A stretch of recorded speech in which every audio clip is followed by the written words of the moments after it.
In America, more predominantly, school shootings, then terrorism at home. I think those are kind of social impacts on young people, which are very, very difficult. I really have to stop you there. We grew up to know that when you got on the train or the tube or the bus, look for an unattended package, because people were getting blown up and shot. I feel quite scared to sometimes go out at night. It was way easier in the boomers' time. We didn't live in a crime-free nirvana.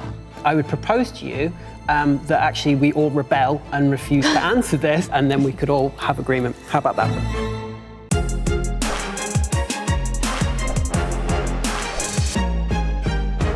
Members of the jury, you must try to reach a unanimous decision on the following. Have boomers had it easier than Gen Z? You have 15 minutes until the first vote. Time starts now. He's gonna start. Who's gonna start? As probably the only boomer on the panel, work-life balance, working from home, having a stress dog in the office. None such nonsense existed when I started working, nor was there any double glazing, central heating. True. And the list goes on. Didn't have information at your fingertips? Most certainly did not. You had to buy a newspaper if you could afford one to catch up on the news back in those days. And a map in your lap when you're driving. Indeed. North, south, east and west. Yep, we knew the directions we were travelling in. None of the luxuries, and they are luxuries, that the Gen Z or Gen Z enjoy today existed in our time. Generally speaking, you'd leave school at 16 and go straight into the work environment. If you were bright, you might stay on till you're 18. If you were exceptionally bright, you might have the luxury of going to university. But only a tiny percentage of my generation went to uni. And knew exactly what you was going to do at university. You'd go for to be a lawyer, to be a vet, to be a doctor. Very much vocational training. There was no such thing as sports science, yogurt weaving or whatever else it is that so many of these young people go off and waste their time and waste their money on. So fundamentally, we had it harder. We had it a lot harder. I was born in 67, so just outside of the boomer, period. But I got told by my dad when I was 16, I've supported you for 16 years, you go out and get a job. I wasn't allowed to go to sixth form, never mind university. That just was not an option. Work. Yeah. Birth, school, work, death. Yeah. Do you think people have more pressure now? Gen Z have more pressure than your generation? Well, pressure is very much an internal sort of thing, isn't it? I didn't feel like I was deprived. It was how life was, and it was get on with it. I think one of the issues, and it's an interesting topic, and I think I probably side with you guys did have it a bit easier, and forgive me, Peter, but I think one of the issues is social, and there's social issues and there's economic issues. And I think when you think about the social issues, I think the impact of things like social media on mental health is a really big issue for young people. I think the impact of growing up in environments that we have today of climate change crisis, which is a huge bringer of anxiety for many young people. I think anxiety around things like, in America, more predominantly, school shootings and then terrorism at home. I think those are kind of social impacts on young people, which are very, very difficult. I really have to stop you there, sorry, and I do believe in turn-taking in speech, but when it comes to terrorism, in particular, okay, the IRA were running rampant during my youth, my childhood, and as a young adult. And we grew up to know that when you got on the train or the tube or the bus, look for an unattended package, okay? And it was seared into our psyche, because that's what you had to look for, because people were getting blown up and shot on a far more regular basis. Every generation has had those tough times. I agree and I disagree. So I think obviously technology now has made Gen Z generation very easy. And I think a lot of work opportunities are now more available in Gen Z's time. I mean, you can create a business from your phone in your bedroom. Boomers' time, you wouldn't even be able to start an online business. It was really difficult. They don't have computers.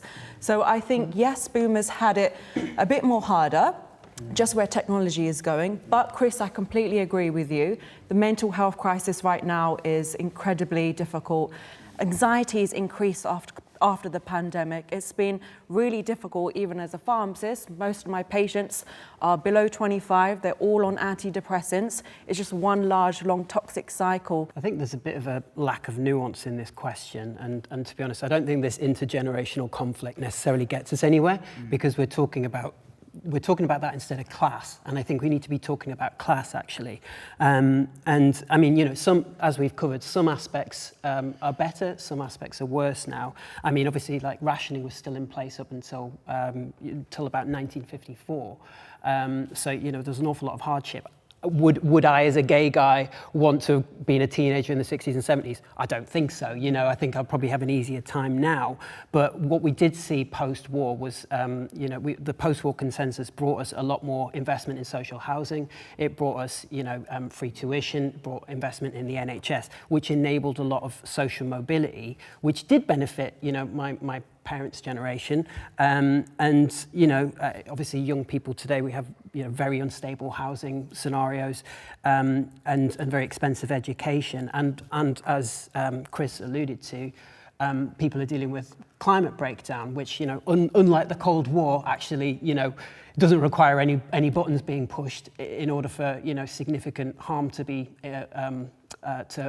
befall us as a society. I don't know where I stand with this, basically. I think some aspects are better, some aspects are worse. I'm not going to participate in the generational culture war either, but for probably a different reason to you. I think that this sort of thing obfuscates from the real issue, which is that, sure, Peter, all of the things that he characterises about the ways that boomers, you know, had it more difficult. You don't have modern medicine, you don't have the modern conveniences that we enjoy today, but I don't think we should equate convenience with necessarily easier generally. I think, you know, boomers, education for them was less competitive and cheaper, like you've described. Post-war Britain's economically solid. You've got some social discrimination going on. Now I think we're doing socially regressive things as well, and it's economically difficult for people. What that doesn't mean is I'm going to sit here and say, well, my generation actually has it really difficult and you guys don't know what struggle means, because that's not true either. I think now, you know, as we've pointed out, political crisis exists in every single generation. All generations have had some kind of political crisis. What we haven't seen is political crisis occurring in the US, a new flavour of fascism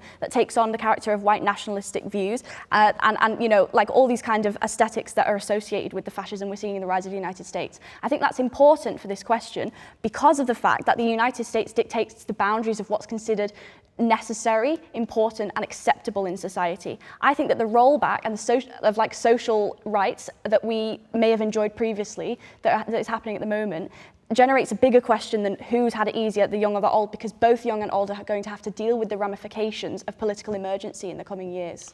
We had a very real political emergency whilst I was growing up and in my early adult life, and that was the Cold War. And we lived with the constant fear and threat of somebody in Moscow pressing a red button. So much so that I was taught how to build a nuclear bomb shelter in our house, which entailed taking the doors off, propping them up against the wall and filling suitcases with soil out of your garden if you had one. That was the ludicrousness of it all. That was a very, very real ongoing threat. And yet, did we all go into some self-indulged meltdown over it? No.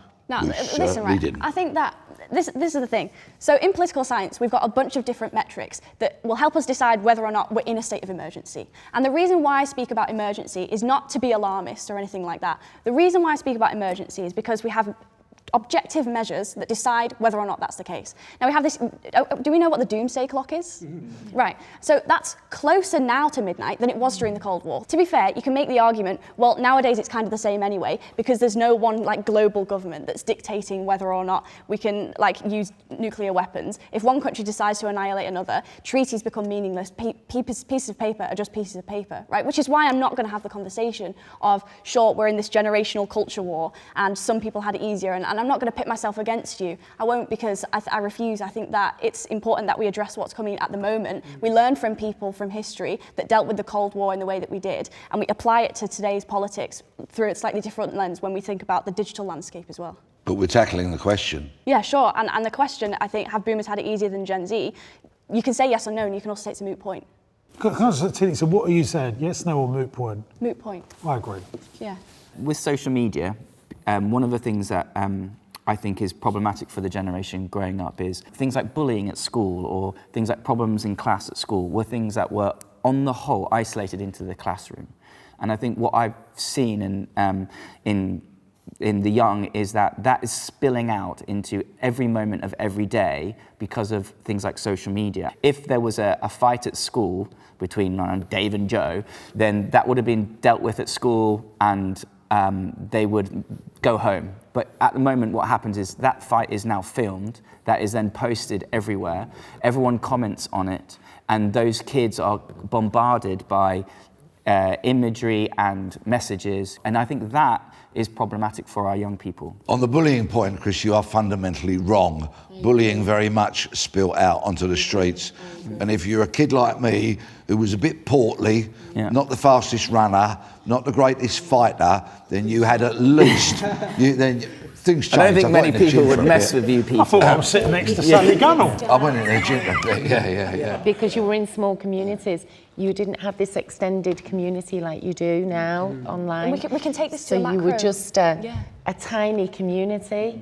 So if you were bullied in school, you were living amongst those bullies. Yeah, so when and you'd you have left at least the 3 or house- 4 different routes to get home. Yeah. Well, I think you can make I 100% I'll align myself with you on this, and the reason why is because we can take this on a macro scale. Like, Debbie, you're totally correct when you say there are these small communities, but there are also so many benefits to that. You don't see everything going on in the news all the time. You'll know you had your doors unlocked. You didn't think about these things to the same extent in some ways, like in terms of crime within your own community. Take the bullying point and think about things that are happening in the broader political, public arena. For example, we would hear about things that are happening during the Cold War. We wouldn't necessarily watch proxy wars live streamed on television or on a screen in our house. Nowadays, for example, we also have, groomers and sexual predators who have 24/7 access to your children insofar as your children own a device. I think that if you could go home and lock your door back in the day, that's one safety mechanism that you had that children today don't have. One of the things that young people have as an advantage today, say you're in school and you're not very sporty,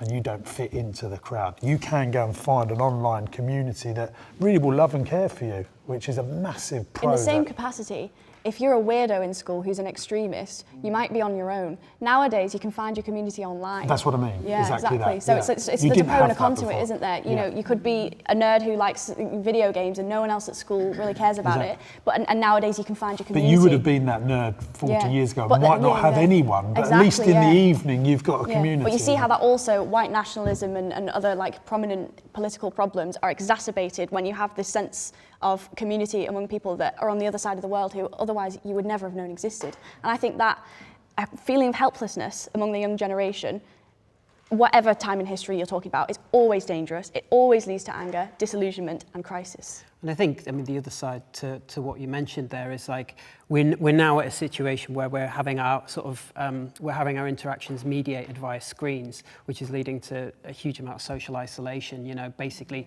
young people aren't dating. We're having the least amount of sex of any generation in history, and so this kind of weird social isolation that's happening. It's as Chris alluded to, the situations where I think we'll sort it out. I have faith in humanity too. I hope so. Each generation faces its own difficulty. I think a lot of Gen Z can learn a lot from boomers, especially just how they communicate. How they communicate with others without using technology. And when was the last time you guys sat on a train and no one was on their phone? We've literally become so isolated that it's quite scary, to be fair. The votes have been counted and the results are in.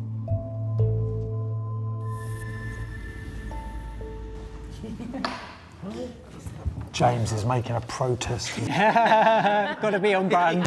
I think younger people would think that someone of Peter's generation don't quite understand the culture that they're growing up in, and they don't understand the arguments or the infiltration of things like social media into their lives constantly and the pressure that brings. I think Peter's generation don't understand that. You have a final 10 minutes to try and reach a unanimous decision. Can I throw in and I think this is a good debate to have, and I think there's lots of nuance within it, but I've had to vote. But the economic argument, Peter, you said that when you were younger, you would go to university and then you'd go into a job. I think what we're seeing with the younger generation is a huge, vast amount of young people going to university. Also, they now have to pay for fees. I don't think they paid for fees back in the No, boom but time. only the brightest of the bright went to university in my day, Yeah. and they went there to do a vocational degree. Yeah, and I think that's some good work there.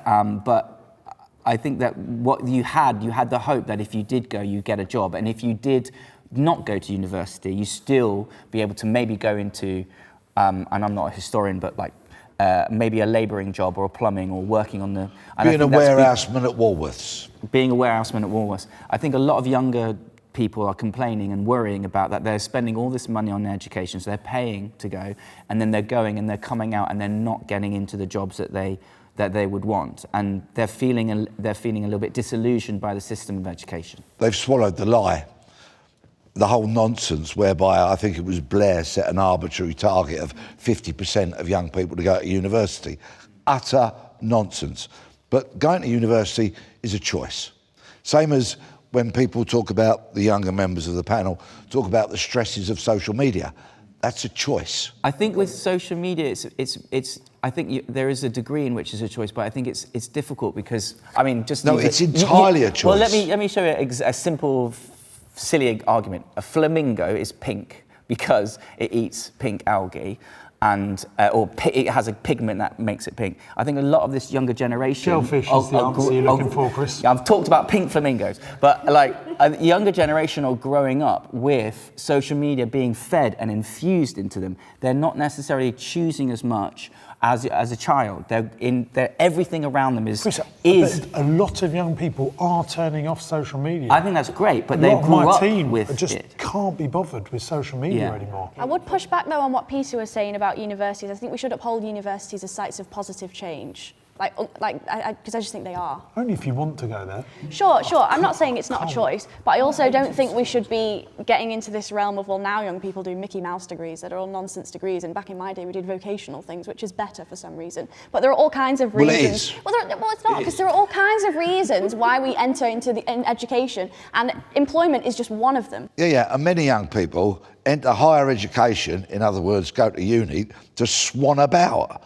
And in the first year, they learn how to drink. Second year, they become Marxists. And in the third year, it dawns upon them that they're actually going to have to work for a living, and they've got a useless degree. And come out with a big bunch of debt. Wait. What about the students that are becoming doctors and pharmacists? That's for good, example, but they're going 6 for a years reason. I've studied, Don't and put I'm up with coming that. out of university with a 50k debt. I It's actually absolutely ridiculous.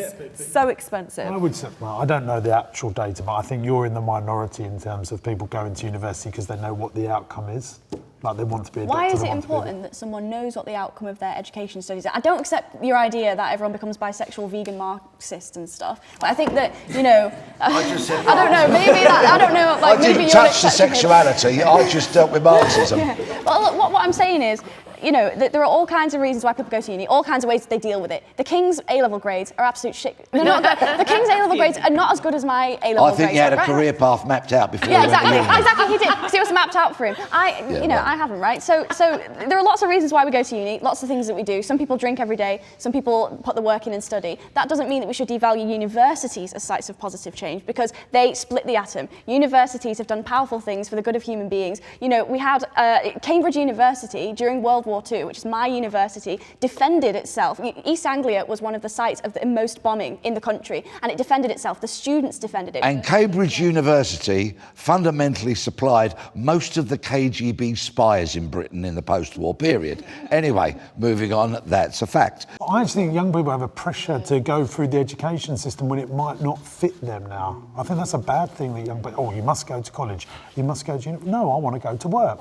I want to be a clown. Nowadays, that was me. you can't make a career out of yourself from being a postman in the way that you used to be able to in post-war Britain. Nowadays... No, but you can make your career out of literally going anywhere in the world and building a business. No, I mean, Easier you than have, ever. but everybody in the same capacity can't, because there's loads of compounding factors. There's loads of colluding factors. You can work in the gig influence economy people. and control your life and do what you want to do in the gig economy if that's what you choose to do, which Yeah, I you mean, didn't have that Uber choice drivers before. notoriously, they've got great social mobility. I think there's actually more consensus here. I would propose to you that actually we all rebel and refuse to answer this just because it's on brand. We could all, we just refuse to cooperate, and we all don't answer, and then we could all have agreement. How about that?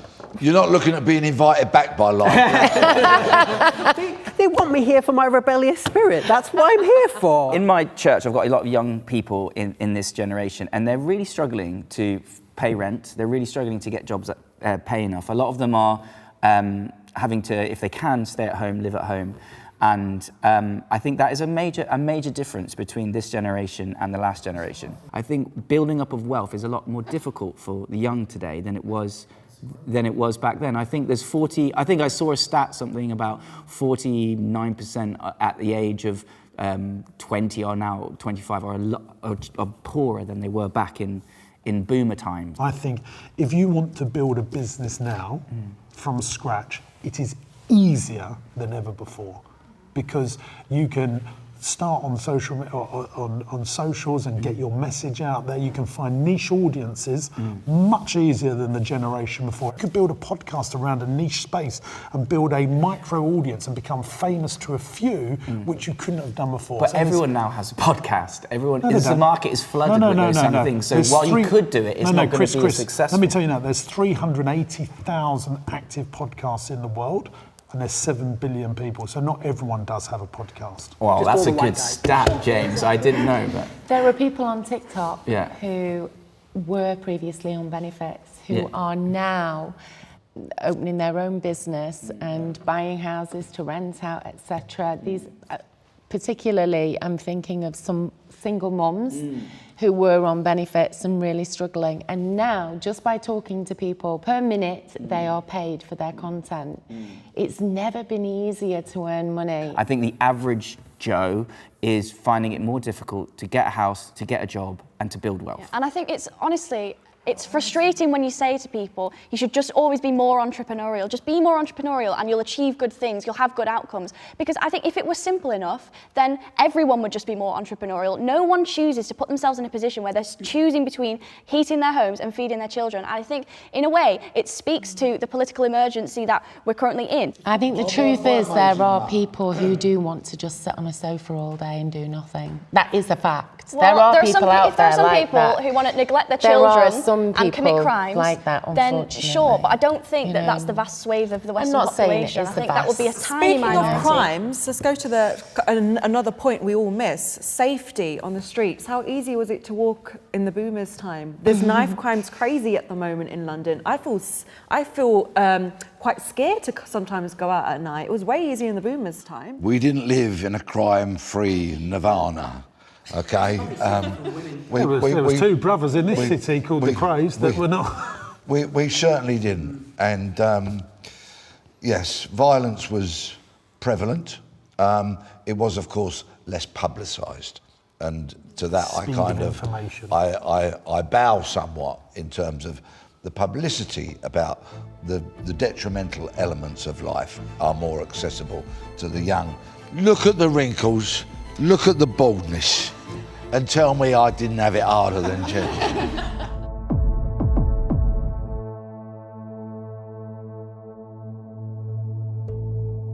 The results are in and we'll now reveal the votes. I'm only voting this way under duress, only on the basis of the climate crisis. And I think James and Tilly and I are actually all in agreement, despite our different colours. Yeah. We vote based on the fact that we don't want to participate in a generational culture war. Let's think about class, not intergenerational conflict. Members of the jury, you were asked, have boomers had it easier than Gen Z? You weren't able to reach a unanimous decision, but the majority voted no.